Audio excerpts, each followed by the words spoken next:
ৰূপহীয়াতৰ গৰাজান পহৰা আৰক্ষী চকীত এজাহাৰ দাখিল কৰিলে ধনৰ লগতে দিব লাগে মদৰ বটল আৰু কুকুৰা।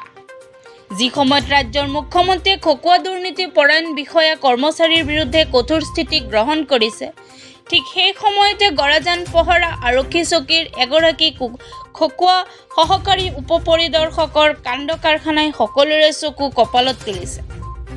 উল্লেখ্য যে জিলাখনৰে বটদোৱা আৰক্ষীয়ে ধন আৰু হাঁহ লোৱাৰ অভিযোগৰ ঘটনাৰ চাঞ্চল্য মাৰ নৌজাওতে গৰাজান পহৰা আৰক্ষী চকীৰ অম্বেশ্বৰ ৰাজখোৱাৰ নামৰ সহকাৰী উপ পৰিদৰ্শকে আৰক্ষী চকীত বহি কৰ্তব্যৰত অৱস্থাত এজাহাৰকাৰীৰ পৰা ধন লোৱাৰ লগতে মদৰ বটল আৰু কুকুৰাৰ মাংস বিচৰা কাৰ্যই আৰক্ষী সঞ্চালক প্ৰধান জি.পি. সিঙৰ তথা কথিত দুৰ্নীতিমুক্ত আৰক্ষীৰ ফোপোলা স্বৰূপটো উদঙাই দিছে।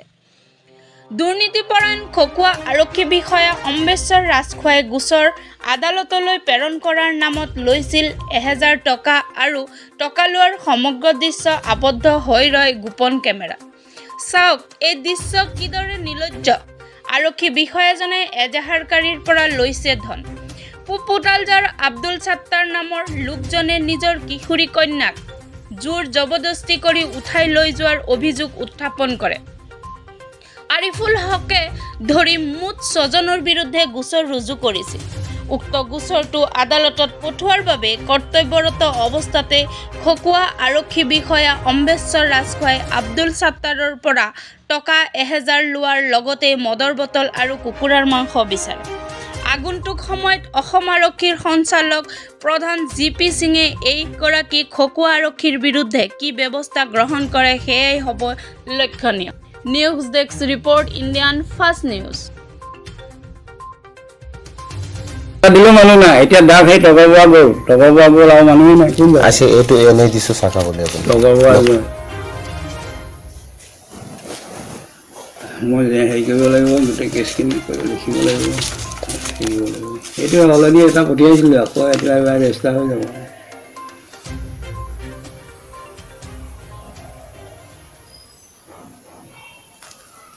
মই এতিয়া যাই আছো।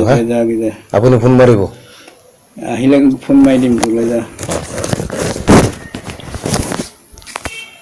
কি কেছৰ কাৰণে ঘূৰি আছিলে? আমি ঘূৰি আছো কেছৰ এটা নাবালক আৰু এটা জালিয়াতি, দুটা কেছ লৈ ঘূৰি আছো। কোনটো থানাত? গৰাজান থানা ৰূপহী, গৰাজান থানা পোষ্ট। আমি দুই থানা মিলাইয়া এছ.পি. থানা মিলাইয়া ঘূৰি আছো আমি। আচ্ছা, এতিয়া ঘটনা কি হৈছে? এতিয়া ঘটনাটো এতিয়া পৰ্যন্ত আমি কোনো ন্যায় পোৱা নাই না, ঘূৰি আছো। কিমান দিন ধৰি ঘূৰি আছে? আমি 1 বছৰ 12 দিন ধৰি ঘূৰি আছো। গৰাজান থানাত কি হৈছে? গৰাজান থানাত বহুত কিছু হৈছে। কি হৈছে কওকচোন? গৰাজান থানাত মোৰ কেছৰ কোনো ধৰণৰ একশ্যনই নলওঁ। আপোনাৰ পৰা পইচা খুজিছিলে? আমাৰ ঘৰৰ পইচা খুজিছে। কিমান টকা খুজিছে? 1000 টকা খুজিছে। আপুনি দিছে? আমি দিছো। অকল 1000 টকাই দিছেনে? অকল না, আগত দিছো 200 টকা, তাৰপিছত যেতিয়া ৰেজিষ্টাৰে নম্বৰ দিব তেতিয়া দিছো 1000 টকা। ইয়াৰ আগতো দিছে? ইয়াৰ আগতো বহুত নিছে। কিমান টকা দিছে? 20-30 হাজাৰ মান খাই দিছে গৰাজানে থানাই। কি বুলি খাইছে? এইটো কেছ ঘূৰাই তদন্ত কৰবাৰ যাম। মই 19 বাৰ কাগজ আনিছো এছ.পি. তাৰ পৰা। 19 বাৰ কাগজ আনাৰ পৰা 19 বাৰ তদন্ত কৰিছে সিহঁতে।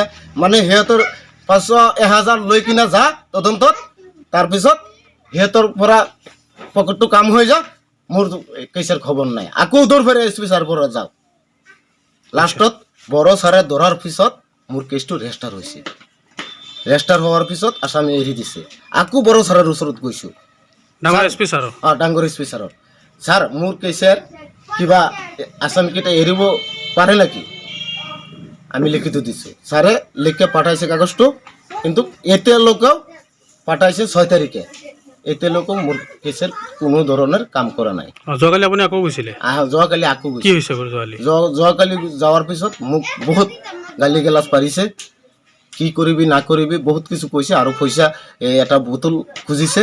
কিহৰ বোতল? এই লালেৰ বোতল, মদৰ। আচ্ছা, এটা বোতল খুজিছে আৰু এই 1 মাংস খুজিছে। আচ্ছা, মিলাই কিনা কিমান হ'ব ছাৰ আমি সুধিছোঁ, পইচা কিমান হ'ব? 600 টকা হ'ব। এতিয়াতো মোৰ তাত বোতল চোতল আমার কামটো হলে লাগে এটা না দুটা দিম, আমার কামটো হ'ব লাগে, কামটো তো হওয়া নাই, আমি কিন করে দিম। এনে আপুনি যে আগত 1000 টকা খুজিছিলে দিছিলে? দিছো 1000 টকা দিছে? 1000 দিছো আৰু 200 টকা দিছো। কাম হোৱা নাই আপোনাৰ? কাম হোৱা নাই। এতিয়া কি ক'ব, এছপি ছাৰক কি জনাব? আমি এছপি ছাৰে জনাই যে আমাৰ এই বিচাৰটো আমাৰ ন্যায় লাগে আপোনাৰ? ন্যায় লাগে আৰু আমাৰ এইটো বিচাৰ হ'ব লাগে। মই থানালৈ গৈছিলোঁ, যোৱাৰ পাছত সিহঁতো গৈছে, গৈ পেলাই থিয় হৈছিল। কাৰ কেছ লৈ গৈছিলে? কাৰ কেছ লৈ গৈছিলে? মই গৈছে মোৰ কেছ লৈ। আচ্ছা, সিহঁতৰ কেছ আছে, সেইটো 3টা মানত গৈছে থানাত। গৈ পেলাই ছেকেণ্ড চাইডৰ কৈত আছে এনেকৈ নহ'ব, তহঁতৰ এটা কেছ লিখি পেলাই মোক দে, 500 টাকা দি পেলাই চালান দিম। ছেকেণ্ড চাইডে এইটো তাক কৈছে, সেইটো মাত্ৰ কৈছে। তাৰপাছত সুৰজে মোক কৈছে নে সিহঁতৰ মানুহ আহিছে এইটো নেকি, আমি এনেকুৱা কথাটো ক'ব নালাগে নেকি, তাক এটা কেছ কৰিব দিবৰ কাৰণে সেইটো এটা কেছ কৰিব নালাগে, সেইটোৱে আমি কৈছোঁ। তেখেত কিমান দিন ধৰি ঘূৰি আছে থানাত? সিহঁতে বহুত দিন ধৰি ঘূৰি আছে, কিমান দিন হ'ব? এই 1 বছৰ ওপৰত হৈ গৈছে। আৰু তেখেতৰ কিমান ক্ষতি হৈছে এইবোৰ? ক্ষতি হৈছে, বহুত ক্ষতি হৈছে। মানে সিহঁতে এতিয়ালৈকে ন্যায় পোৱা নাই না? নাই পোৱা। ছুটিৰ বাৰ ন্যায় দিয়া নাই? ছুটিৰ বাৰ চৰি, গৰাটা